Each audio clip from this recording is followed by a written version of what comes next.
Okay, welcome to another episode of Talking Metaverse. I'm here now with Mr. Jeremy Dalton. How's it going, Jeremy? All is well here, Tan. How are you?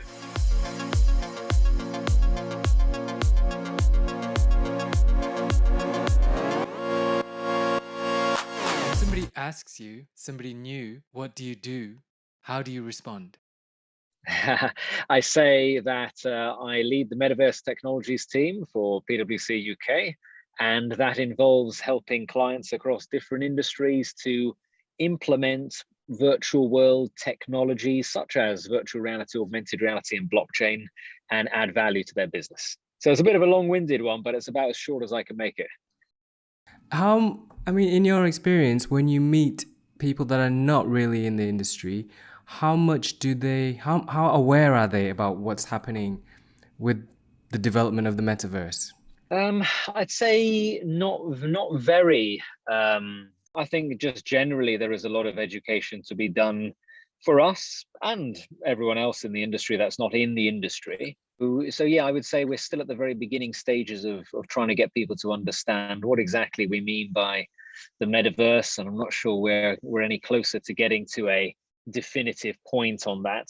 And maybe that's kind of the idea. The metaverse is not necessarily a very strictly defined term, but more of an aspirational vision which lies on a spectrum of virtual world type implementations in both the consumer world and business.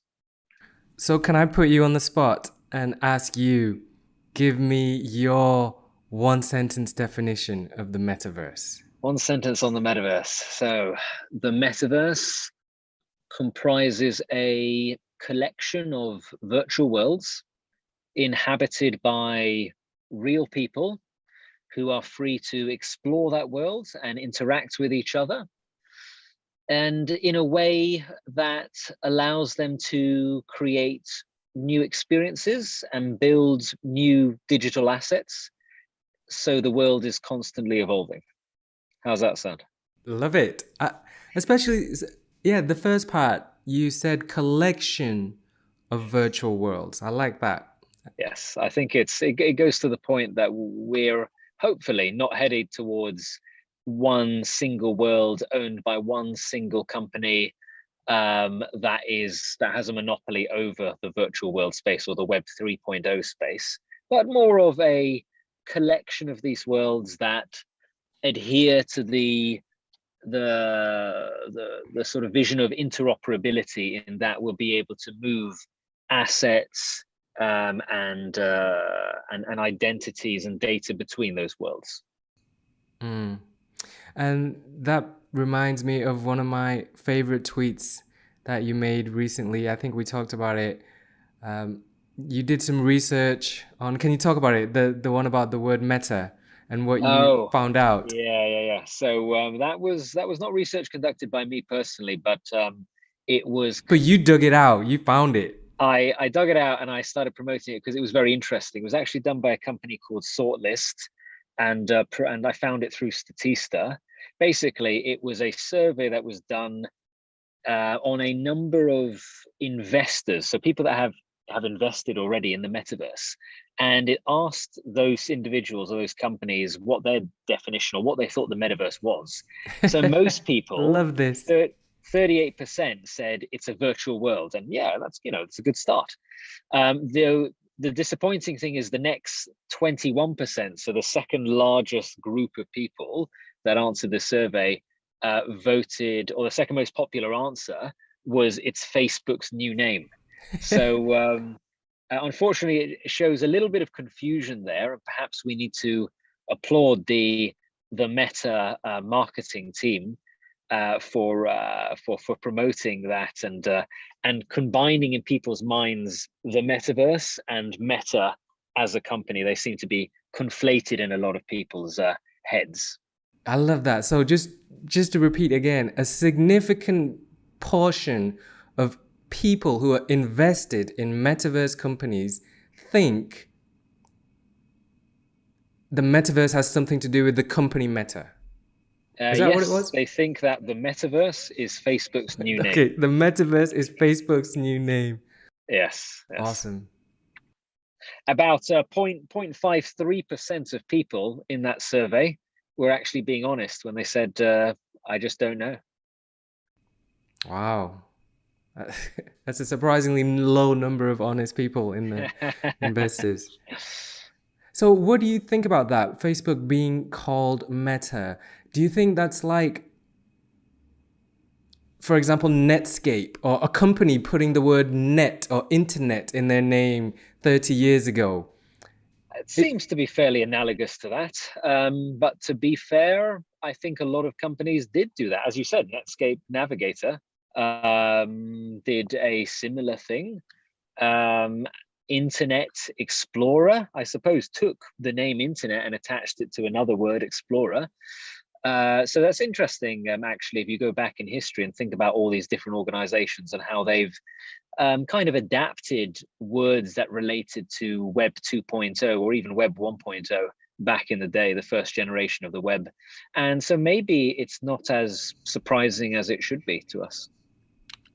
yeah, and if, not just, if you think about like the word web today, what company wants the word web in their title, right? Like Yes. something web or something net. So I'm It feels wondering very dated right now, doesn't it? exactly. So I'm guessing the metaverse, when it does appear, it's not going to be known as that, or you know something new that we haven't seen.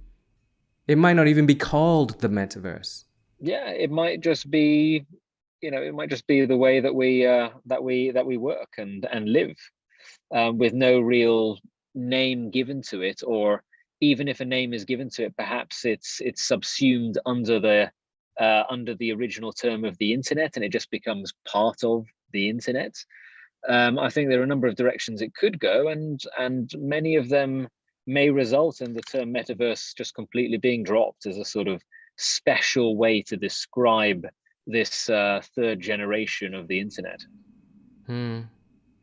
Okay, so now your official job title you used to describe yourself earlier, head of metaverse technology at PwC.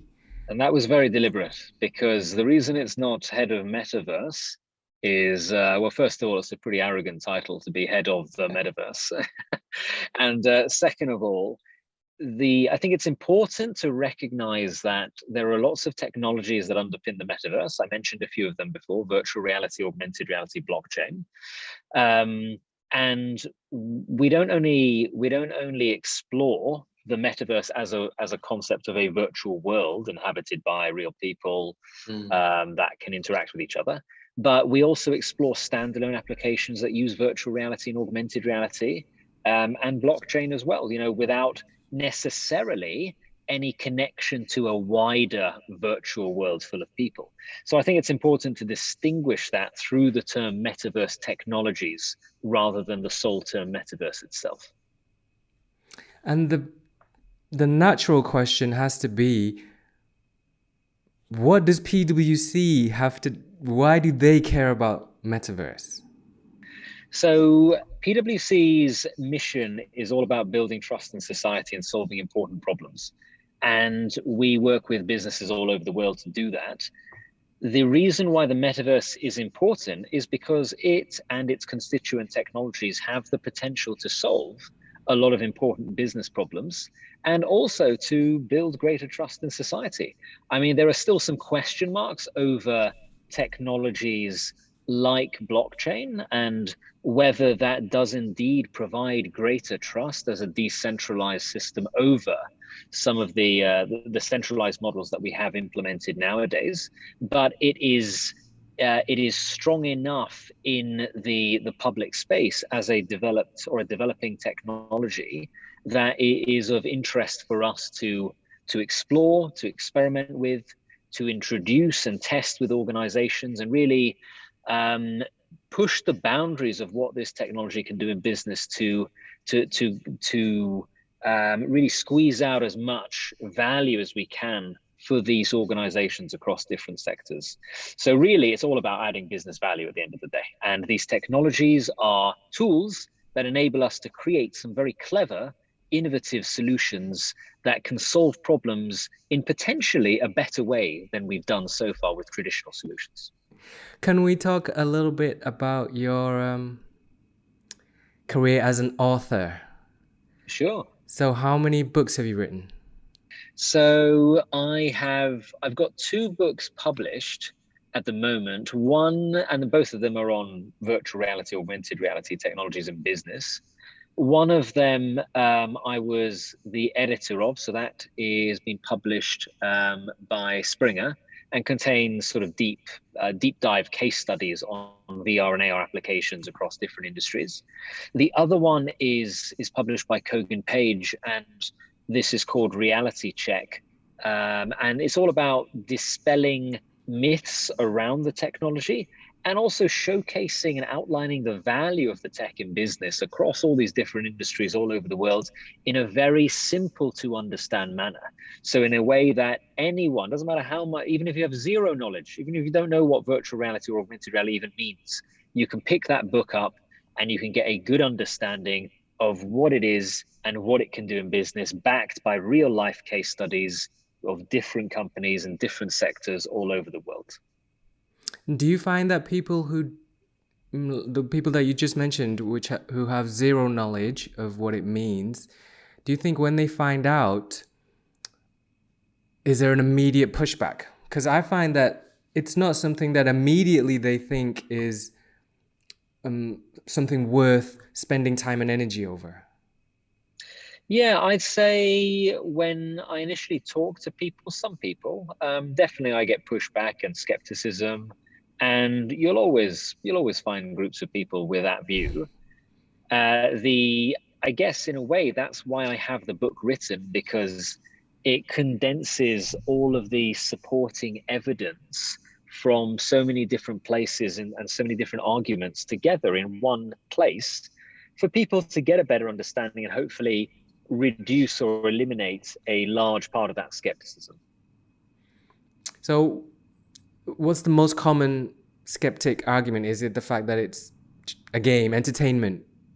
I'd say that's a real key one. Yeah, most people think it's just a entertainment or a gaming device or technology, and the reason for that is understandable. Most of what people hear about the technology in the mainstream media is that it's a gaming or entertainment medium. So with augmented reality, you used to hear about Pokemon Go quite a lot.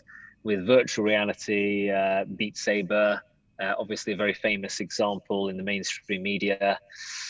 Or you see YouTube videos of VR fails, so people with a headset on that are falling flat on their face because they got confused between the virtual world and the real world. So yeah, I mean anything that's humorous or sort of super exciting or novel or fun gets pushed in the media, and people pick that up and they ascribe that view to VR and AR as a result. But the fact is, it has so many applications in business, they just don't get talked about in the mainstream media because they're not really fun, exciting, or viral worthy. Yeah, exactly. So, can we go back a little bit to how you first? Do you remember your first experience with AR or VR? Like, what made you first excited about this? So I can't say that I had a grand plan from a young age, but the very first time I actually tried virtual reality was in must have been the mid 90s. And it was in Dubai, where I grew up. And it was an arcade that had set up, it was kind of like an arcade pop up that had set up in a shopping mall. And this guy, I remember what the machine looked like. It looked like one of those machines that was produced by Virtuality Systems, or W Industries produced a group of systems called Virtuality in the 90s. And this was actually a company out of Leicester in the UK. These were kind of the first foray into mainstream virtual reality as an entertainment device. And I'm pretty sure this was a reskinned version of one of their systems, or it was a knockoff, one or the other. Either way, I was inside this thing, I was standing up, I was wearing one of those super chunky, heavy headsets with a whole octopus rig of pipes coming out of it. And I had a single controller in my hand with a trigger and I think a button at the thumbstick. If I remember correctly, that was actually it was a 6 DoF controller and a 6 DoF headset, which is very impressive for the time. No doubt the system cost, maybe even $100,000 potentially. But I had a great time playing what was probably something equivalent to a futuristic Wolfenstein. So really sort of pixelated graphics, sprites for enemies, and pretty laggy. I'm surprised I didn't fall sick after it. But You said mid 90s, right? yeah, that's right. That's right. Wow. And then from there, like, so you remembered that. I remember that, but that wasn't sort of the moment when I said, yes, I'm going to specialize in this. Yeah, there's no career in this Yeah, back no, then. I actually started my career at PwC in 2011 as an auditor, believe it or not. And I then did a Amazing. whole range of things. I did business recovery for a few years. I did innovation consulting, both internally in PwC and externally with clients. And then since about 2013, I started to. This was around the time when Palmer Luckey put the DK1 on Kickstarter, the Oculus Rift DK1. That was in 2012. So around that time, 2013 maybe, I started campaigning in PwC for to start up a dedicated virtual reality, augmented reality division. And it took many years. It took until 2017. But in 2017, I was finally given the remit to run this dedicated virtual reality and augmented reality team in the firm. And the rest is history. We now have a large team here in the UK, which is supported by colleagues in the US, in Italy, and the Middle East. And we've got a great global connection between all these teams going on. And in fact, just a few weeks ago, or back in May 2022, I was in Dubai for our annual XR Summit, our third annual XR and Metaverse Summit, as we now call it. And that brought together 14 different territories from around the world to align on the value of the Metaverse and XR technologies and what it can do for business. So things have grown certainly in the last decade, and it's been a really amazing journey, and hopefully it will still continue for many years yet. Wow. And you were an auditor working for PwC, and you were pushing for PwC to look into this in 2013. I mean, that's forward thinking. I mean, you that's very visionary. Maybe maybe I give myself, or maybe you give me too much credit, Tan. I think maybe it was less visionary and more that I wanted to do more fun stuff and less auditing. And Awesome. thankfully, I fell into the right technology in the end. Hmm. Okay, so forward, what's required from your opinion? What's the next step that needs to happen for just the next step that needs to happen for it to become ubiquitous? Yeah, so for the technology to really be adopted at the next level, and don't get me wrong, the technology is on a good adoption curve. We can see the growth there. Standalone headsets were a massive inflection point in the growth of the industry. So for those who don't know, to get a good VR experience back in the day, you had to be connected up to a powerful computing system, so either a computer or a console or something. And those were called tethered systems. And then came along standalone systems like the Oculus Quest 1. And that opened up a whole new world, because all of a sudden it became simpler and cheaper to have a good virtual reality experience. So I think that was massively important. The next step, I think the next inflection point is going to be in terms of the usability and comfort of the headset. So I'm talking about a minimization in the size of the headsets, an increase therefore in the portability of it, better weight, so either lighter or better weight distribution between the front and the back. We're looking at things like making it easier for glasses wearers, so potentially being able to change the diopter on each individual lens by adjusting the handle on each one. And then perhaps we're also looking at small things like being able to flip up the visor to quickly change between the real world and the virtual worlds. Other interesting elements might include things like arranging. There are small things like in some of the newer systems, you've got fan noise which takes you out of the immersion. I think that needs to be resolved. You've got situations like the battery life. I mean, 2 hours is not good enough. Currently, it's not a massive issue because it gets uncomfortable before 2 hours anyway. But I think in the future, we'll definitely need to have a battery life longer than 2 hours, which is going to be tough given that virtual reality is all about running a screen constantly at a high refresh rate. But I have faith in the in the engineers of our world to bring something interesting to light. So do you think we're going to be spending more and more time in a virtual world? If the technology allows it, do you think people will spend, like, where's the limit? What do I you think see? so. I think so. I think if you consider that Web 3.0 is the next generation of the internet that we're all moving towards, don't get me wrong, virtual reality headsets are not a mandatory component of that world, but it's certainly the most immersive way to experience the metaverse.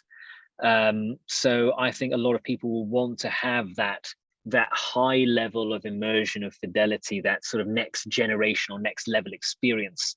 And I think that desire will drive a greater amount of time spent in these headsets, even though you can access the metaverse on desktop systems too. What is it about escaping this world to an alternative reality that attracts humans? If you thought about this, you must have. Yeah, I do think about this, and I think it's quite easy to understand actually when you think about things that we do in our everyday life to escape. I mean, some people read books and they get immersed in worlds through the text on pages. Some people watch films and they get engrossed in the story presented by this incredible picture and sound system. Some people get lost in their own mind where they conjure up pictures and worlds and daydream about things.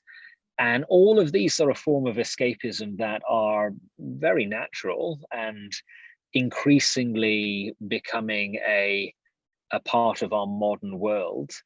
And this is kind of the next generation of that. This is the way to take that to the next level. So I think there's something inherent in human beings to want to escape reality. And this technology can assist with that. Saying that, it sounds very dystopian, but as with all things, there is a balance to be had, and everything in moderation at the end of the day. So I would be disappointed if people spent 12 hours a day in virtual reality, but equally I don't think there's anything wrong with spending a few hours a day in VR. Yeah, it does sound a little bit sad if we use the words escaping reality. I like to see it as exploring an alternate reality. Exactly. I think that's a good way to think about it, and it makes it sound like our world is not worth living in, which I'm sure you could take the view on based on things that are happening all the time all over the world. But there are always good things to think about in the world as well. And I'm an optimist in general, so I tend to concentrate on those good things.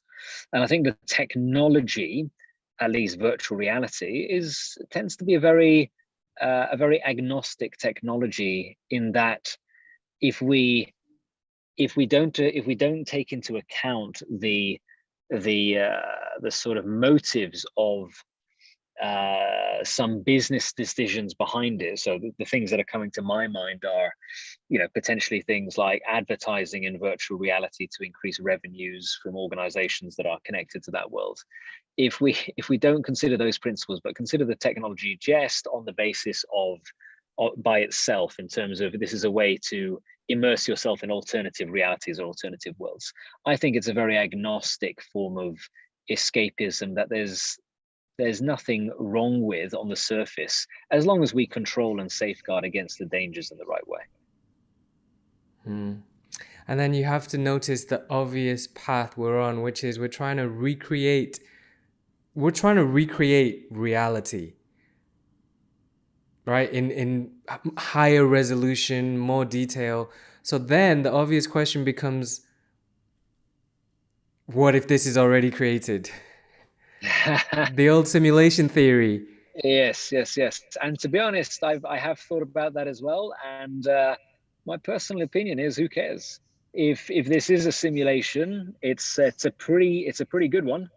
As long as you are enjoying yourself, what's the issue? Whether it's a simulation or not, does it really make a difference to your everyday life?